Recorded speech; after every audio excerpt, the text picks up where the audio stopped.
Okay, it looks like we're live. I'm Caroline Levitt. I'm the co-founder of Mighty Blaze, and I'm so excited to have Mary Alice Monroe here. Let me see if I can get it without the light shining in it because it's Glossy. a gorgeous cover. There we go. There we go. And we're totally thrilled to have her here. Not only is she a genius author, but I feel like she's my friend. I've been on her fabulous show, Friends in Fiction. And you've never met somebody who's warmer, more lovely, more generous, just about more everything. Thank The air you. just sparkles around her. It really does. Okay, so here are some of the things about her. Mary Alice Monroe is a New York Times bestselling author of 27 books with more than 7.5 million copies worldwide. She's known for writing compelling environmental fiction, and we thank her for her care and devotion to the world and the planet. A passionate conservationist, Mary Alice has won numerous awards, including the prestigious Southern Prize for Fiction, several Reader's Choice Awards, and she was recently named a South Carolina Academy of Authors 2018 Literary Hall of Fame inductee.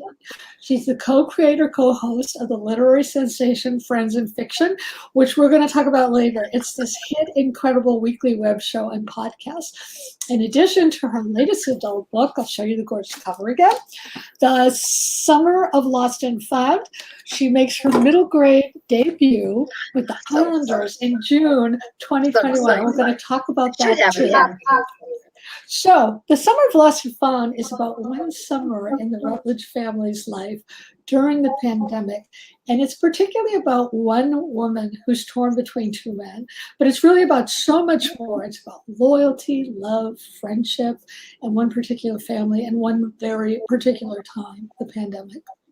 So I'm not the only one raving about this book. This novel is one of Bustle's 20 best reads of 2021, one of Book Trade's most anticipated reads of 2021, one of Get Literary's most anticipated reads of 2021, one of Country Living's 30 can't miss beach reads for the summer, one of Frolic's 25 best books of spring 2021. CNN raves the perfect kickoff to summer. Nancy Thayer says Mary Alice Monroe takes you on a trip to the idyllic sun, sand, and gracious lifestyle of a southern summer. This season's must read. I have to say I agree with that. It felt like the perfect book at the perfect time. Thank you so much for being here, Mary Alice. Oh, my goodness, that was quite an introduction. Thank you. You're welcome. So I have a lot of questions. So you've said that every book is a journey for you. And of course, as soon as I saw that, I thought, oh, what can I learn from Mary Alice? I bet it's a lot. So tell us how that is. How is every book a journey? Oh, my goodness. I think it stems from the way that I write a book. It's my process is a little unique, and it's one that I sort of created 20 some years ago.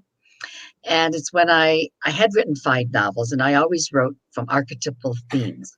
I love themes, they inspire me to create the story. But when I joined the Island Turtle team, I'm a conservationist, but I joined the turtle team, and I didn't know that an interest in loggerhead sea turtles would become a lifelong passion about this species. And I wanted to write a book. This was like 1998, where I thought, I don't want to teach and proselytize. That's not my job as a storyteller. But I wanted to tell a story that would bring my readers into the world that I loved, to the beach, to the people that I met who cared for it, and that if they could see the characters through my eyes, they would care. So I changed the way I wrote a process, and this is the journey. It's first I choose a species. I don't have a story first. I always choose a species. That's And so interesting. yeah, Really? no, I don't Wow. I don't have I might have twirling ideas of possibilities, but I refer to my books as the dolphin book, the turtle book, the whale book. I refer to the species, and my editors are going crazy saying, no, it's about people. I'm like, okay. But in my mind, that's what sparked the story. So once I have us, and it's intuition, Caroline. There are so many. I don't really nilly say I want to write about hummingbirds today. It's when something happens or someone says something and my blood just goes, when you hear something and Right, you get that right. moment of, ooh, I gotta write about this. I gotta know more about this. And it's very intuitive. Then I do the academic research, and I'm a nerd, so I love to study. And, it's every book you learn something new. Everyone feels that, I think. And then I talk to the experts in the field. And the journey there is I get to meet really wonderful people in the environmental world. And at the beginning, 20 years ago, they didn't open their doors quite so much because who has time to answer an author's list of questions? But over the years, my reputation has grown. So people know that my audience is popular fiction. That's my goal, is to be well read. That's the message. And that they know that people who read my books might never come to a journal article. So Ah, I'm reaching an audience that they don't necessarily reach. So they open the doors. And the third thing, Caroline, that I do that I love more than anything is I roll up my sleeves, and I don't look like this. I dressed up for you, but I I'm in my fishing pants and my t-shirts, and I work with the wildlife, and I'm in the water with the animals. And that's where I get to know the species. And I always say, with working with them, observing them, being quiet and just watching, and the people who work with them, that community, that's where I get my story. So I like to say, and it sounds corny, but the animals, the world informs me. I take what I learned from the animal, what lessons, and I create themes. And from those themes, I spin off plots and characterizations and dialogue and, of course, setting and all that to create this world. And it's a lot of work. And the trick is to make it look easy. right. That's right. That's That's the right. hardest part. It's to make people welcome into it. And that's the journey. And the writing itself is any author's journey. We all go through a journey as we write our books. But Right. this journey of finding out story is, for me, the most exciting. That's wonderful. I love this book so much that I read the acknowledgments and everything else because I'm always so Well, curious. this one, yes. I loved that you said you could not have written this novel alone. And I know that a lot of readers don't realize how collaborative a process writing can be, especially, Yes. when you want to get the details right and you want to get the facts right and you have editors and copy editors and everybody else. Can you talk about that, please? Oh, this, okay, all that I just said, wrap Right. it up, put it over here, because none of it applies to the summer of Lost and Found. I know. So, Ah, this was a year like no other, and it was the hardest book I ever wrote. oh, And why? Tell because us it why. took me away from what I knew, it took me away from my process. And I was in the mountain house, and I just came back from South America, and I got COVID. Didn't know it was COVID because most of us couldn't get tested. They didn't Right? have tests. And so I went up to the mountain house, and I was with my niece who had watched my animals while I was gone, out of a job now because she's in the service industry. So this is April. It was around April 8th, 9th, 10th that the shelter in place order came down. And I was in a situation where I wasn't going to be able to go out to research anything. I was, like everyone else, completely in one place with my Mhm. niece. And I didn't have a book tour. You probably know no one had book tours. That's Friends in Fiction. We can talk about that later. And I realized I didn't have a book. What was I going to write about? And I thought it long and hard. I was taking walks up and down and around the mountains, and I came to two conclusions slowly, painfully, that I realized this was an epic moment in history. We're going to look at 2020 like we looked at where were you when JFK was shot? Mhm. Where were you when the Twin Towers fell? Where were you, where were you during the year of 2020? Where did you shelter in place? We're going to be studying this time because it's like or Pearl Harbor, wartime experiences Right.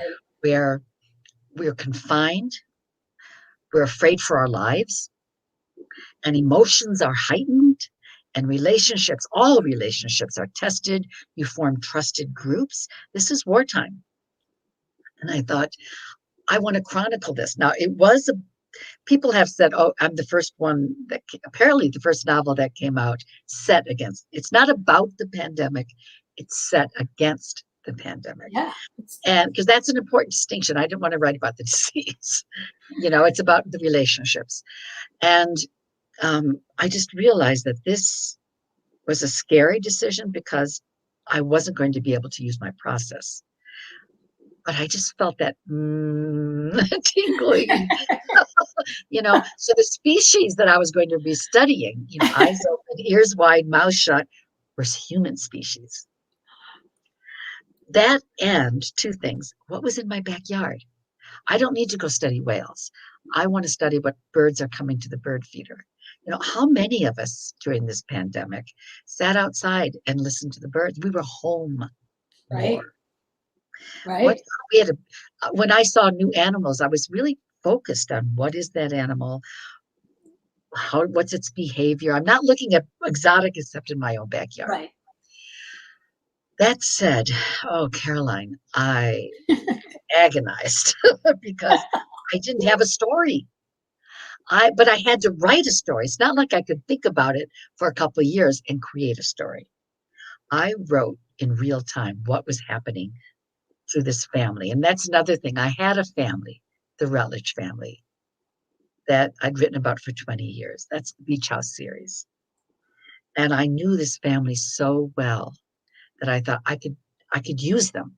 That's why I went back to the beach house. I didn't design it for the beach house.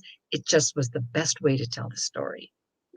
And I have multi-generations and I pulled it together, but I was living it, changing the story from April to June to October. What I thought the story was about changed as my realization of what we were living through changed. And that it was real time. So my conclusion, I think I did it. I really, when I finished, I really believe I told the story I wanted to tell with the message to my readers I wanted to say. Hard one. But I have to say, I'm pleased, but I was never more frightened to hand in a book. What I love so much about the books is that your characters are grappling with the new norm, their new normal during the pandemic, and they're Yeah. also grappling with the thing that, you make plans and you think you know how the world is going to end, and you think you know what decision you're going to make. One character is deciding between two men, and And they it's not almost that at all. all come to the realization that the important thing is to be in the moment, which is Yeah. what we all sort of learned in the pandemic. So So for true. me, this was really, really difficult to be in the moment. Was it difficult for you? Very, because I think a lot of us had emotional ups and downs during this time. I think the title says it all, The Summer of Lost and Found. Right. We lost a lot. We lost freedoms. We lost, some of us, myself included, lost family members. Some Oh, of us lost jobs and, family members lost that. There was a lot of turmoil, fear of, am I going to die? Remember the beginning, we weren't sure if we didn't catch this, we weren't going. A lot of people died. right. And I think that was a generational thing too. The older people were concerned about dying. The very old were quarantined. You couldn't even see your mothers or Right. those were separate. And then the younger generation had a different approach. Their lives came to a screeching halt. They couldn't Yes. date. I mean, they were saying, I haven't had sex in a year. It's like, we can't even go out. And they lost jobs, but they were at that point in life where they thought, do I really want to go back to this job? So I saw a lot of redirection, going back to school. What do I really want to be when I grow up? Kind of life-changing decisions. And those were the fodder for the good moments. And there were good moments. And I don't know. I'm just curious, where were you during 2020? Oh, what I did. Well, I co-founded a Mighty Blaze, which kept me busy for a There lot of you the go. time. I tried to, I'm always mocked as the Pollyanna of my family. So I tried to be very, very positive. But people don't want to hear We about me. need They one want of to hear those. about you, Mary Alice. And actually, everybody out there, if you have questions for Mary Alice, please put them in the comment feed and we will make sure that they get to her. So I wanted to talk about, the whole idea of the next generation, like what we are passing forward, especially in the Beach House series, where the characters keep changing and growing and developing, and now you have the next generation. So, what lessons do you think that the next generation is going to pass on to the next generation? Well, I'm so glad you brought up that next. That was my subtitle for the book when I was my working title, The Beach House, The Next Generation. But, Oh, I Star love Trek, very Star Trekky. it. So, what's important for me as a writer of this series is that it's generational. In 1998, when I began the research, I started the story of a young Charleston, not so young, a Charleston family, the Rutledges, historic. And in Charleston, your last name is very important. And she's from one of those families. And she had left because of abuse, more emotional and some physical abuse. This is back history, but she had left for Chicago, comes back because it's her mother's last summer. And it's basically a mother-daughter reconciliation novel set against the backdrop of the sea turtle. So I love the reassurance of nature in a novel when there's a lot of turmoil. You It's a bring that in, living the word. consistency. So that I only wrote one novel. First of all, The Beach House was only one novel. And it was my first New York Times hit. A little mass market. It wasn't a fancy hardcover that I have now. And I'm grateful to my readers. Pre-internet, it was all hot word of mouth. And that greenlit my ability to say I can continue to write books set against a species as a backdrop. And so I wrote multiple books, but whenever I had something to say about South Carolina beach or about a beach or marine life or something on this area, in this area, I went back to this family. And over the course of 20 years, Caroline, can you believe Wow. it? This story has continued, and each book is a standalone because sometimes years went by between the next one. So I wrote it to be read. It's sort of like Jan Mitford's Mitford series. That's the best thing I can think of to compare it to. You can pick up a book in anywhere, but if you want to read the whole thing, you start at the beginning. So in this novel, The Next Generation, we're going to the third generation. And Linnea, who was a little girl in the beach house, is 26, and her brother Cooper, who is the little guy crying to drive the boat in the first book, is at Oxford coming home. And you have a situation where all these young people, the two young ones, are together. First is just Linnea. And actually, let me explain this. Linnea works at the aquarium. It's her job she loves, but she's furloughed. She lost her job, like Right. so many. And I'm looking at my niece. Everything I'm watching, I'm putting into the book. And Kara, who's now 60 and is in that lovely place of being a matriarchal figure and a mentor, says to her niece, "How are you fixed for money?" And she doesn't have any money. And she Right. describes to her the legacy of the beach house. And that is women helping women. This is our sanctuary. It was my mother's sanctuary. And now it was mine, and now it's your sanctuary. And Linnea takes this to heart, and she wants to help other women. So she brings in her friend, Annabelle, then her brother who comes back from Europe, and he doesn't want to live with mom and dad. Then her lover, her boyfriend from Europe comes in. And it was a very interesting time when people were trying to get in before the airports were closed. Right. I was doing this in real time. So he gets in, but the whole question of next door is the young man who broke her heart. And I'm just trying to show the quarantine issue. He was there, and it put her in a position of, can I love two men at the same time? And then next door is Kara in her house. And besides that is Emmy, her best friend, and the older woman, Flo, who's been in the book since the very beginning, who has Alzheimer's. So I've created this world of multi generations. And I wanted to show how they dealt with one another, how we all formed what we called them pods. I Right. don't know. That's I don't right. know what y'all called them where you were. We called them pods. Pods. And Pods. we have a COVID couple in the book. These unique scenarios that we don't have in normal time. And friendships were forged and relationships, the triangle. The young generation, I like to think, reflected a lot of the indecision and fears that I was witnessing in my children. Mhm. My also daughters were trying to raise children going to school with laptops, substitute teachers, a very real issue during this time. So that's why I had Hope babysit, and Linnea and Kara work out that she babysat for Hope, a little girl who discovered the wild in the backyard, who planted the garden with her little fingers and went out into the garden, and they had a pond with a bullfrog. And Jeremiah the bullfrog is a true story. Kathy Bennett, the woman, someone I want to introduce you to, her grandson said, "What's that noise?" "Well, it's a bullfrog." "A bullfrog? Where is it?" "That's his home in the pond." "Well, what's his name?" "It's a pet." "Jeremiah's his name?" And it was a joke, but the whole thing of older generations bringing in kids off screen, unplugging.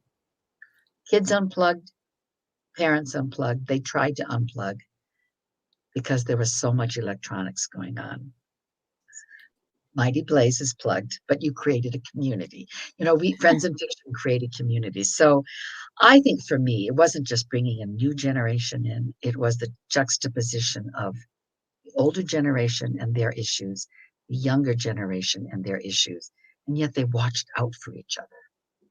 I love that. I really love that. I also wanted to talk. My next question was also going to deal with, can you love two people, two men at the same time? But I want to broaden that question because as you were speaking, I was thinking about love during a pandemic is very, very different than love during normal times. Certain things become more important, both for your characters and for people in the real world. So I Mhm. want to ask you, do you think that, my hope is that this, people realizing what's really important is going to last after the pandemic is just a memory.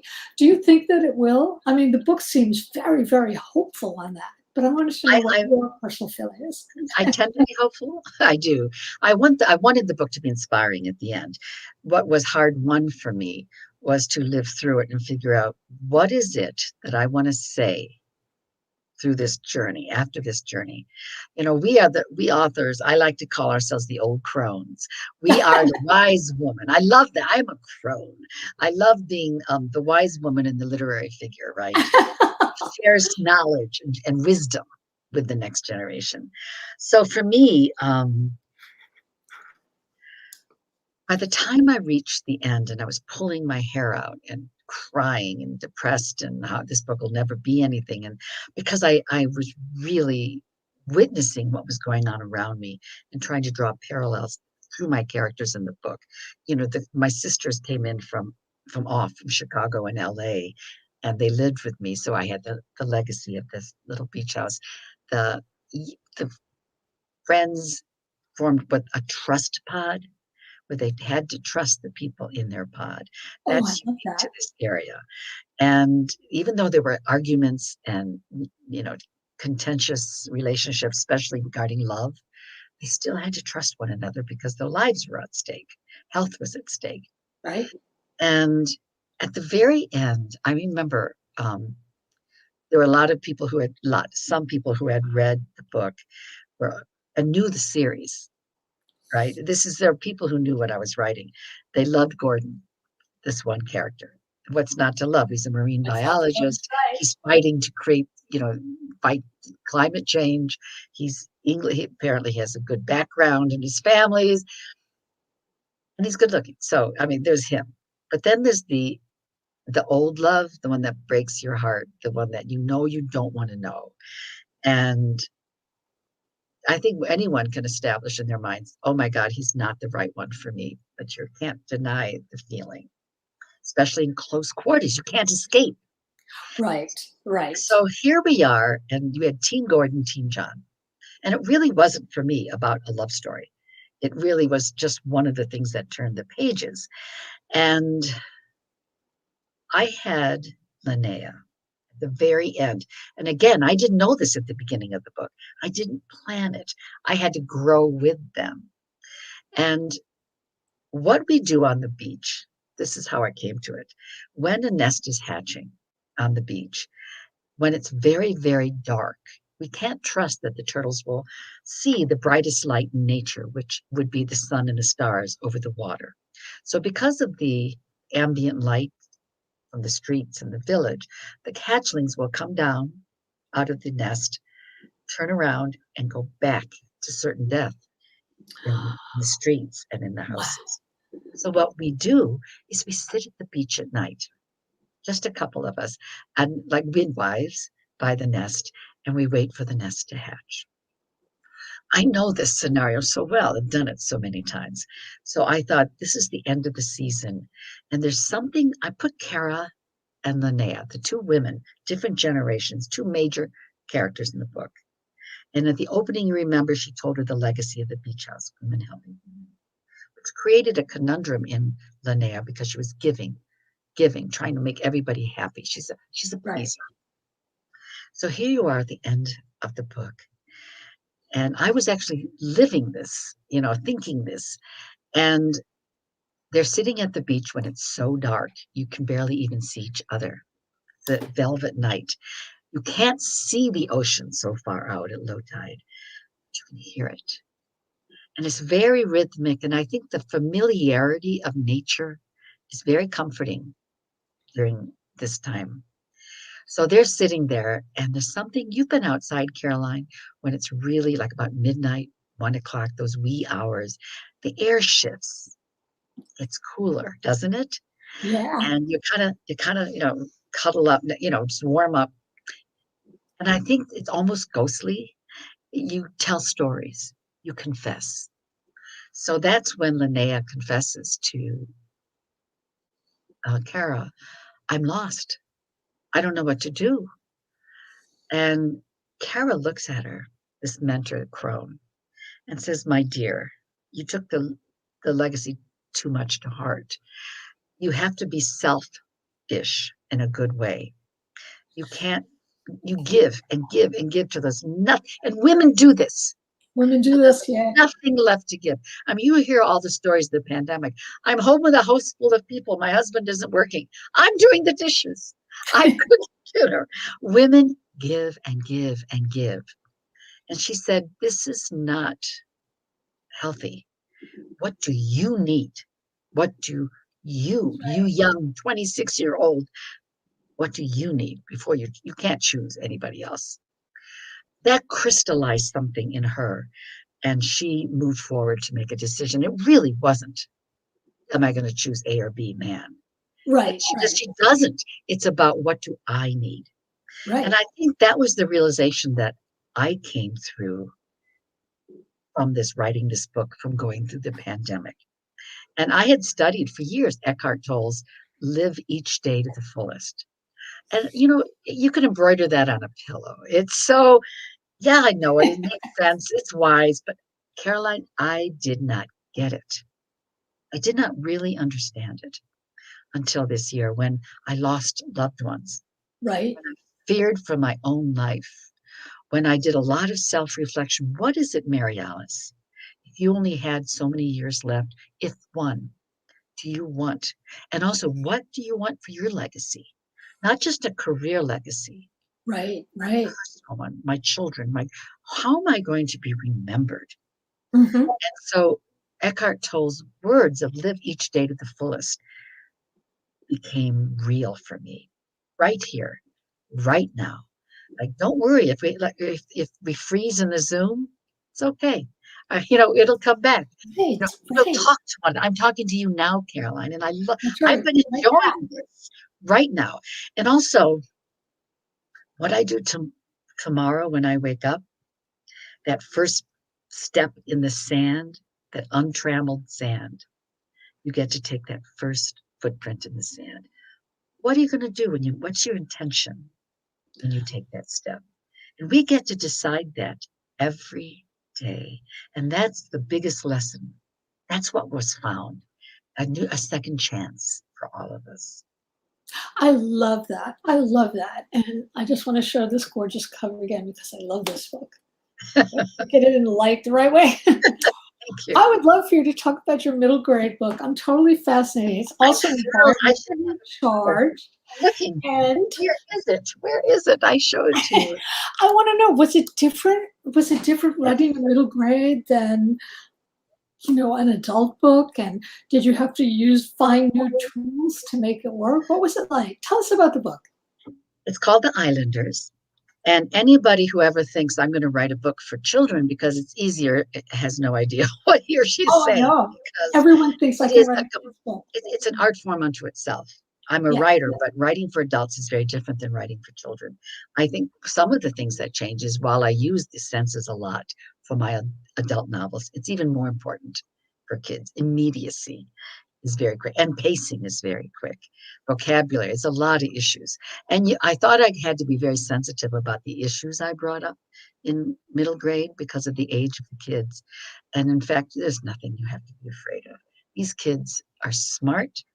They've Mhm. seen it all. You have to respect that intelligence. It's how you present it that you have to be sensitive to. So I always wanted to write for middle grade. It's I had written picture books, but it was different. I wanted these kids who are 8 years old who really believe they can be anything they want when they grow up. They have such passion. There's plastic in the ocean. Well, let's go clean it up. You know, I love that can do. So I wanted to write a book for them. And I was asked to write a series, and I was perked up. It was time. It was time. So I had an idea of what I wanted to say based on what I did with my kids in Vermont, the unplugging.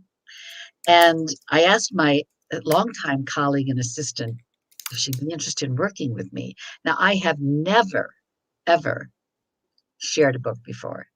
I'm very territorial about it. These are my Oh, words. And yet I thought I wanted to give it a chance with Angela May. And her eyes got wide and she said, it was my dream to write a middle grade book. So we did. And we sent it on an island we both loved called Deweese. And it's a real place, accessible only by ferry, very remote off Isle of Palms. And no cars, no stores. And for these kids, no Wi Fi, totally unplugged. And they're like, oh, worst summer ever. They don't want to go. We don't want to go. So I put these three kids on an island without any way of getting off. One is an army brat from New Jersey. Hey, from your neck of the woods, Caroline. And uh-huh. he's army brat whose father was injured. So he's going to spend the summer with his grandmother. An African American boy from a wealthy family in Atlanta. And then a little know-it-all girl from the islands. And they would never have been friends if this was Atlanta. And they become friends. And they explore. And this is what I've witnessed in my children in the wild. I want more people to do this. Let them go out into the wild. I'm thrilled with the way it turned out. I'm so excited about it. And it comes out June 15th. I am just, I'm tickled. I really am. It's It's thrilling. great. I have one more question for you, then we're going to open it up to audience questions, which is tell us about Friends in Fiction, an Mm. organization I absolutely adore. Well, we loved having you on. I mean, we're sisters, right? A Mighty Yeah, Blaze, Friends in Fiction. yeah, yeah. It's a lot of work. You have to admit, it's a lot of work, doing all this. Um, Friends in Fiction began, it's one of the things I found in the pandemic. Mary Kay Andrews and Patty Callahan and I are friends, and we had our book tours canceled.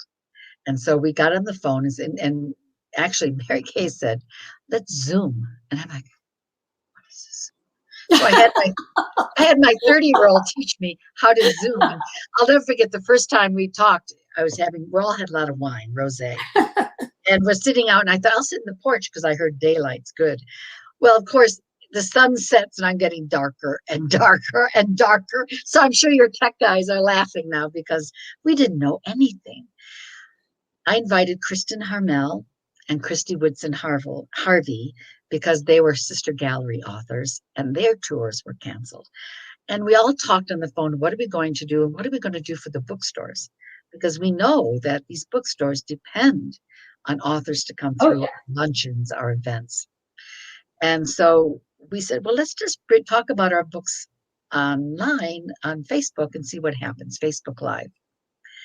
And we did. We went on Mary Kay's Facebook page and we thought, maybe a couple people will join us. Oh my goodness. We just skyrocketed. And I don't know. I mean, we're up to 40,000 members. And I think like a couple 100,000 view the episodes all together. I'm sure you have these numbers too. And I don't know what it is, Caroline. I think it's just that it's the difference in ages, the group of us, the camaraderie, we laugh, but we ask serious questions. It's just, I hope that you feel relaxed, and I hope you feel relaxed when you come on. It's the warmth and the questions and just the sense of camaraderie. And also there's so much fun going on. Everyone's Well, having that's what I really good want. time, That's what we want it to be. And I see, sometimes in the green room, an author, well, what happened is after we finished our books, we said, well, do we end it? It was the beginning, summer. Do we end it? We said, well, let's take it till fall. It kept growing and growing. And we started inviting other authors like Caroline Levitt. I think the first author was Kristen Hanna, we invited our friends. And I invited Delia Owens, who doesn't do this sort of thing. And she just said, sure. And it just kind of skyrocketed from that. And we built a community that when I'm on tour now, people say, oh, thank you. You got me through the pandemic. And when someone says that to you, it reaches very deep. And I'm so grateful that we had it. As long as people want us, like I'm sure you feel the same, we'll be there. It'll be interesting to see if this is one of the found things that endures. Oh, I think it will because, as I said, it's just so warm and it's so comfortable.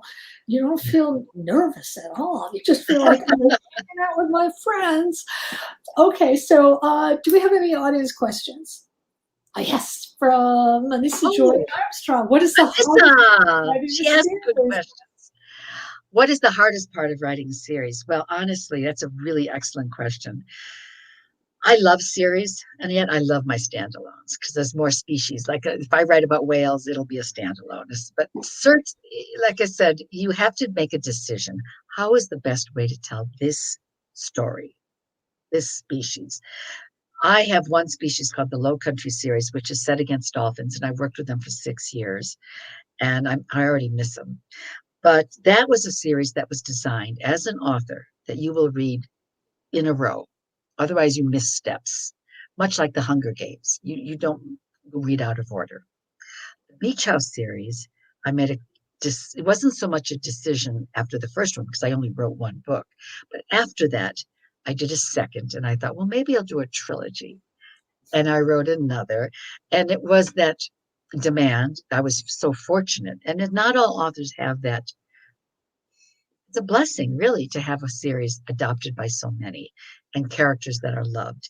But whenever I had something to say about the beach, I continued it. So I wrote when I had something to say. So it's been 20 years and 7 books. So it's obviously not every year. But every time I do, I write that book in the series as if it's a standalone. It's my job to look at a beginning, a middle, and an end. So my readers aren't, okay, what happened? Who's that? What color were the eyes? I have to do that for them. And that's my craft. That's my job as an author. So you do know, if you do it right, what has to be explained without overburdening your readers with back history. But it's hard to do. It's so easy to put back history in your books. And we can take you mentioned your creative process, including spending time with animals. At what point do you feel you're ready to sit down and start writing? That's a good question. that's not an easy answer either. Thank you for that question. It depends on where I am in my story and if it coincides with my deadline. Because I have been writing a book a year and it's brutal.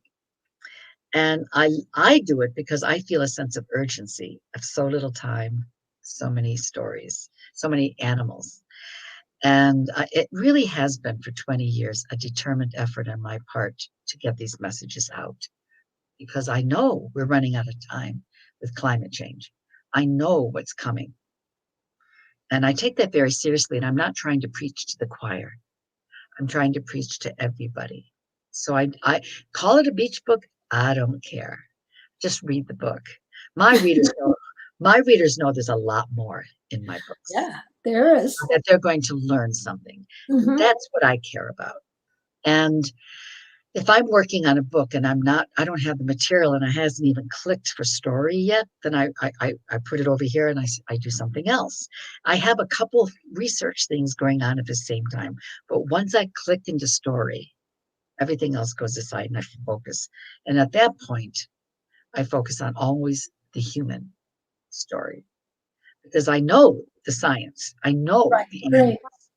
And once I've decided who the characters are, then I'm like any author who needs to tell a story through the vehicle of characters. And that's what I do.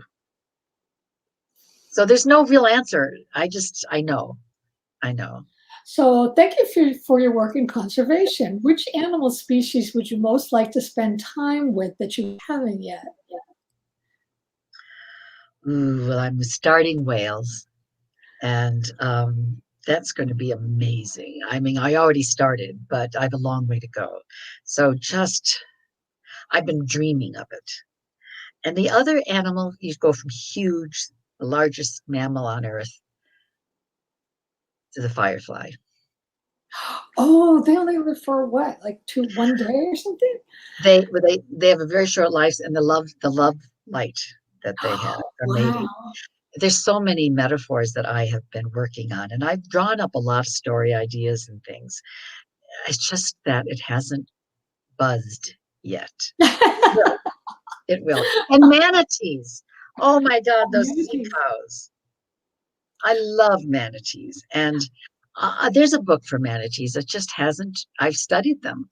It just hasn't presented itself yet. So I know it's on the runway, but I wait for that intuitive hum. And Right. it's I like, love that. when I wrote about the monarch butterflies, it's interesting. I knew I wanted to write about butterflies. Something was telling, it just haunts me. And I started studying, and it became clear that the monarch truly was the king. But the migration is what made it interesting. 4 generations of genetics that teaches where to go. That's the map. It's all genetics. So when I wrote that book and handed it in, it came out the year the monarch butterfly population crashed. So that intuition said, write it now. And I did. When I wrote about the dolphins, it was triggered by a sense of not health. And then the reports came out that 50% of the resident dolphins were deemed not healthy. So is it prescience? Is it, Joseph Campbell said, artists put ears to the ground. We're shamans.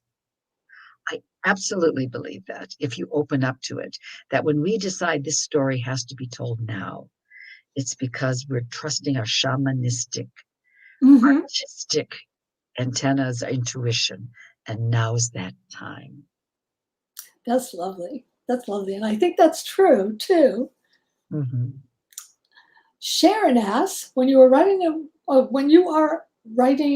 yourself, when you are writing, how do you have time to read the books of the authors you haven't guessed? Sorry. Sharon, that's a great question. Usually, my rule has always been I don't read other authors while I write because I don't want their words in my head. I'm very territorial about my own words, and I don't want to change my voice or even get accused of plagiarism because sometimes ideas pop in there, so I'm very careful. But with friends in fiction, it changed. I'm reading a gazillion books, and I've had to be very, very careful, knowing that I put on a hat. This is my friends in fiction hat when I read. It's not really sitting and enjoying for pleasure. You might say that too. You have to read for story, for questions. You know Mhm. if you like it or not, but it's more of an editorial hat. And when I pick a book to read for pleasure, to study, I can sniff it out in a few pages. Then I put that aside if I can, and I'll read again to savor, to think about. But I won't do it when I'm writing because I don't. Again, I don't want to. I respect that author's voice, and I want to keep my own. But with friends in fiction, I read a lot of books. It's very hard, but I think I've learned to compartmentalize That's where it. like reading for pleasure, reading when I'm trying to figure out how the hell an author did something because I'm having the same issue, and Thank reading God for for reading. real. Yes.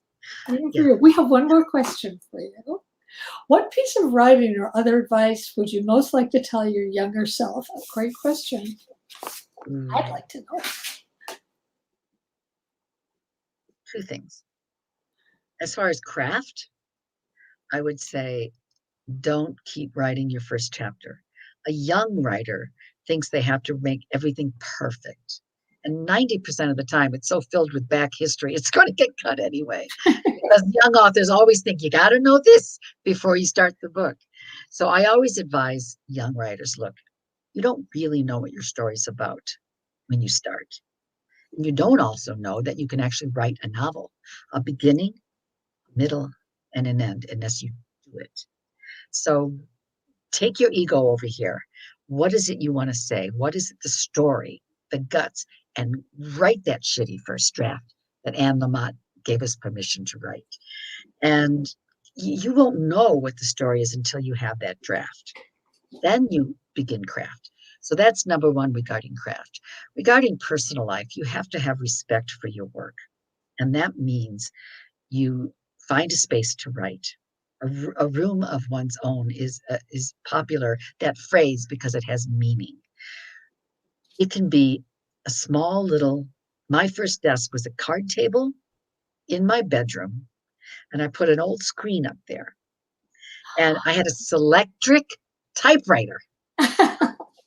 That's how old I am. And when I typed, the whole card table shook. I wrote my first novel like that. And you don't need a grand space. You don't need a fancy room. You need someplace you don't put the laundry in, or you don't put the junk in from the house. You respect your location and you respect your time. I don't care if it's 1 hour or 3 hours. Don't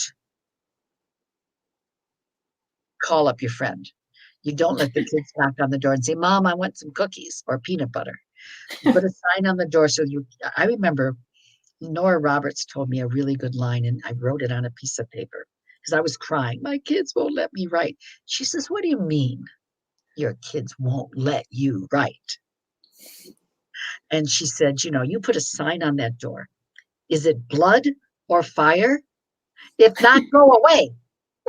And so I put it on my door, and my kids remember that sign.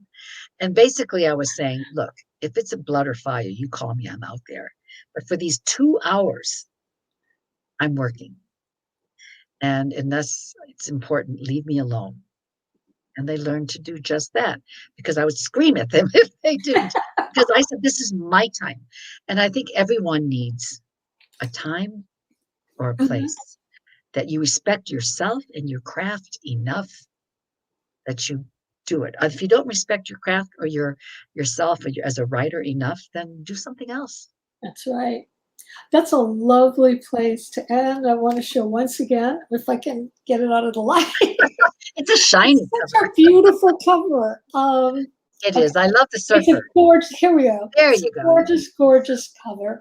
Um, Please buy it. Bookshop.org. You can have links to your favorite indie bookstore. Support the indies. I'm just so delighted to have had you here, Mary Alice. I just Oh, adore you. Thank you so much for being here. This I is one of feel the like best I had a things. good long chat with a good friend. So thank you. And thank all of you for being here and watching and asking questions. And we'll see you again. Bye. Bye. Happy reading.